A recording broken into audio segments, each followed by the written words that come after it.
I think men don't believe you're gonna leave until you actually leave. So I'm on team actually leave. Like literally have one foot out the door. NAZANIN Kavari and Mel Wade. What looked like a steady, picture-perfect family unit has now officially ended. But what if I told you the breakup didn't just happen now? It's been happening in silence for months.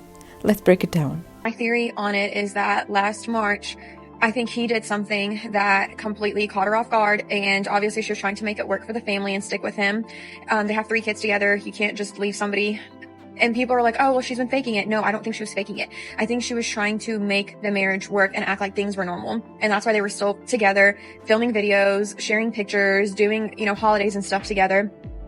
Because again, you have kids, you're trying to stick it out for them. And I think recently something happened that 100% made her lose her trust, and that's why she made that post last night saying that they were breaking up or that they've been miserable. NAZANIN recently confirmed that she's been single since 2024, but never told anyone. Meanwhile, Mel's been appearing in vlogs, podcasts, and literally editing her content the whole time. No tension on camera, no hints, just smiles, toddler giggles, and normal life. But behind that content, a breakup was brewing.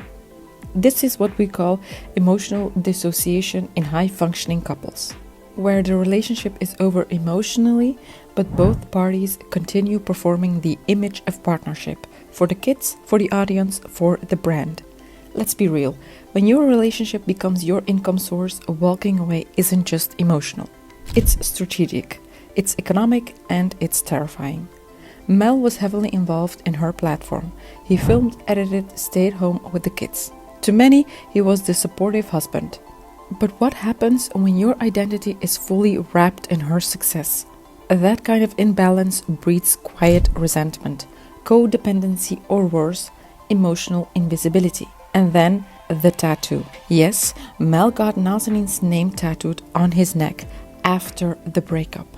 That's not romantic. That's a regression. When you lose control over someone emotionally, you might try to anchor them physically, but tattoos don't fix disconnection. They just memorialize denial. Psychologically, this screams identity loss and anxious attachment.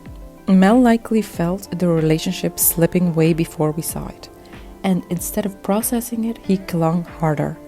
That's classic avoidant anxious dynamic. One partner emotionally checks out, the other overcommits in increasingly desperate ways. But here's the twist.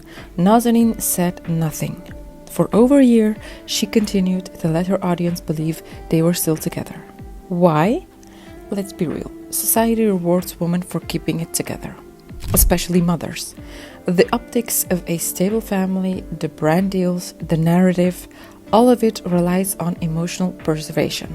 And for women, especially public ones, choosing peace over truth is often a survival tactic. But that silence comes at a cost. NAZANIN is now being called out for misleading her audience.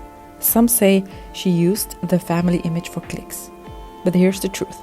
We don't talk enough about the pressure on women to protect the illusion of the perfect life, especially when you build your identity and income around it. So what are we really seeing here? A man clinging to relevance through emotional symbolism, a woman prioritizing image while quietly detaching, a family split that wasn't messy on the outside, but deeply fragmented behind the scenes. It's not always the shouting, cheating, explosive breakups that hurt the most. Sometimes it's the quiet ones, the slow fade, the smiling through it chapters that leaves the deepest scars. This isn't just a breakup. This is a case study in emotional suppression, power imbalance, and how even in love, survival mode sometimes wins.